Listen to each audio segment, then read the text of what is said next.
Assalamualaikum warahmatullahi wabarakatuh. Perkenalkan, kami dari kelompok 5. Di sini kami ingin membahas tentang sekilas Basnas.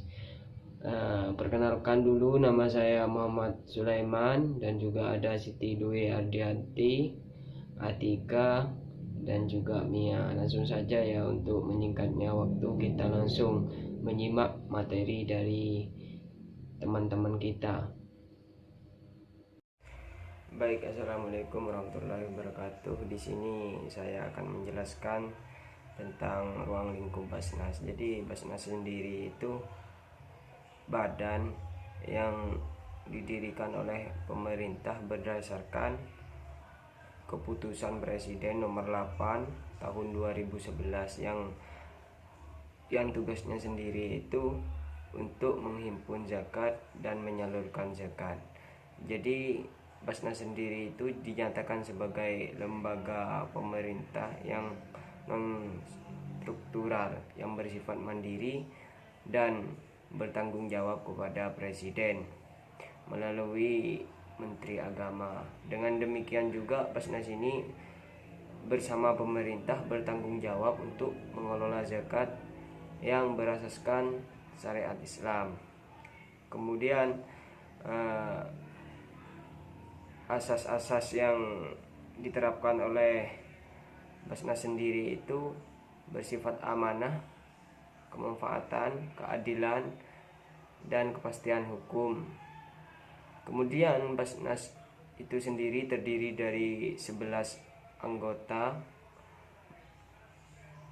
dan keanggotaan Basnas itu ada 8 orang dari unsur masyarakat dan 3 dari unsur pemerintah. Jadi unsur masyarakat terdiri atas unsur ulama, tenaga profesional, dan tokoh masyarakat Islam. Jadi Basnas sendiri itu dipimpin oleh seorang ketua dan seorang wakil ketua. Kemudian ketua dan wakil ketua Basnas dipilih oleh anggota masa kerja dan dijabat selama 5 tahun dan dapat dipilih kembali untuk 1 kali masa jabatan. Anggota Basnas diangkat dan diberhentikan oleh Presiden atas usul menteri. Mungkin itu saja yang dapat saya sampaikan. Sekian, terima kasih. Wassalamualaikum warahmatullahi wabarakatuh.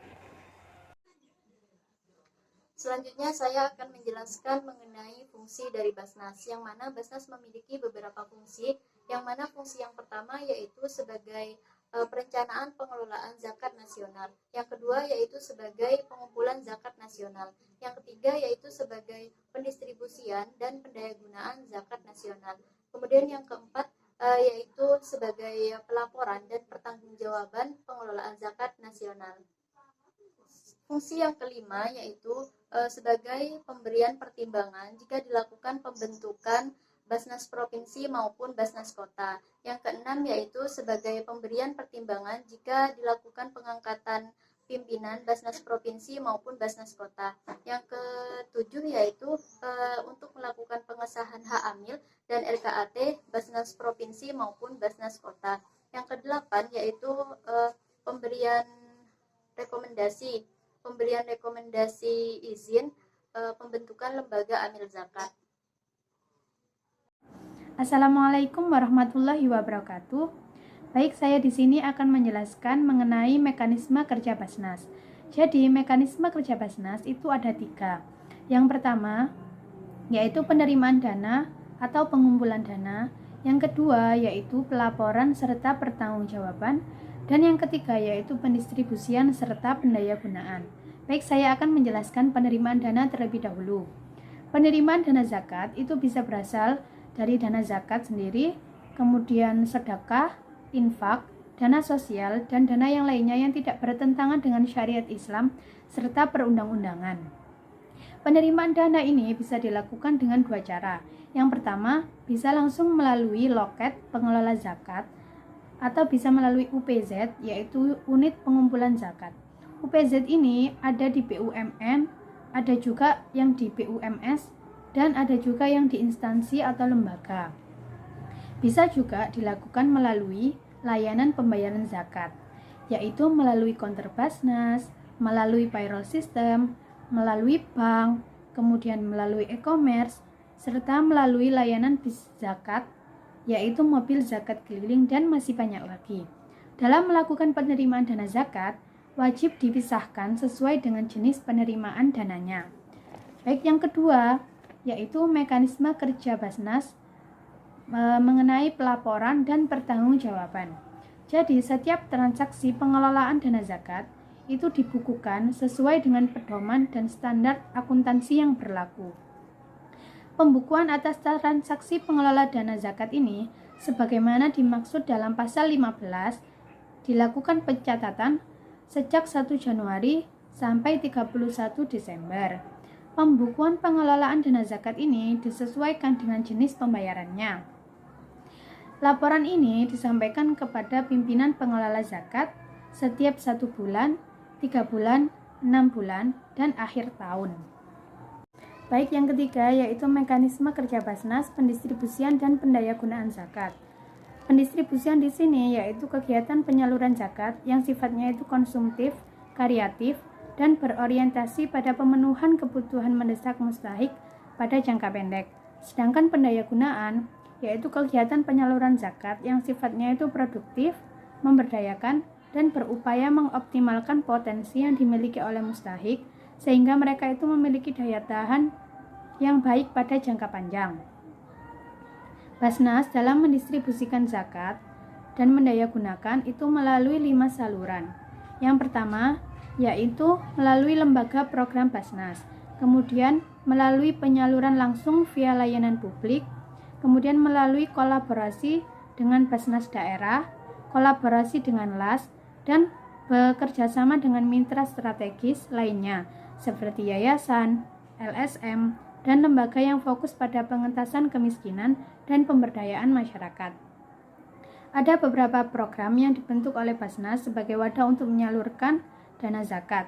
Yang pertama yaitu LAB atau Layanan Aktif Basnas, kemudian BTB, Basnas Tanggap Bencana, ada juga LBB, Lembaga Beasiswa Basnas, SCB, Sekolah Cendekia Basnas, BMFI yaitu Basnas Microfinance, RSBI Rumah Sehat Basnas Indonesia, ZCD yaitu Zakat Community Development, LPPM, Lembaga Pemberdayaan Peternak Mustahik, kemudian Puskas, Pusat Kajian Strategis, dan MCB Mu'alaf Center Basnas. Di PPT ada beberapa gambar mengenai program Basnas. Jangan lupa dilihat ya. Saya akan menjelaskan keorganisasian Basnas.